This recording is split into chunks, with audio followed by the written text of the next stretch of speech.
Nous sommes à l'Anse-Cafard, sur la commune du Diamant, en Martinique, où nous retrouvons Laurent Valère, artiste plasticien, à qui l'on doit le mémorial Cap 110. Retour sur un dramatique naufrage de 1830.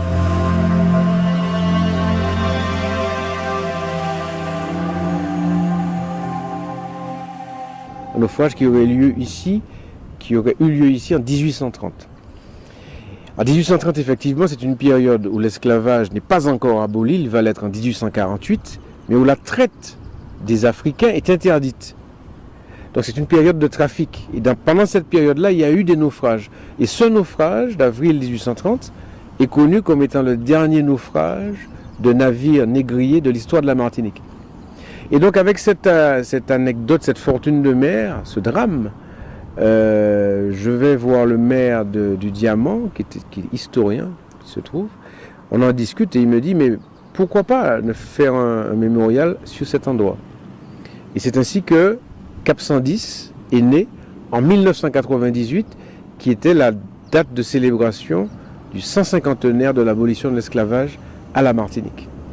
Et pourquoi Cap 110?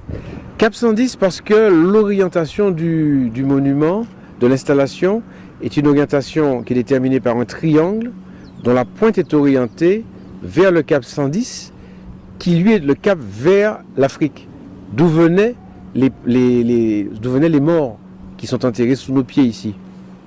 Alors il s'agit d'une œuvre monumentale constituée de 15 bustes de béton de 2,50 m de haut, installés en triangle pour évoquer le commerce triangulaire. Ce sont des bustes qui ont une couleur dominante qui est très claire, voire blanche au début, parce que le blanc ici aux Antilles, c'est la couleur du deuil. Donc là, cette couleur, c'est ce qui explique le côté très clair des monuments, et la couleur évolue avec le temps, avec les moisissures, avec la vie.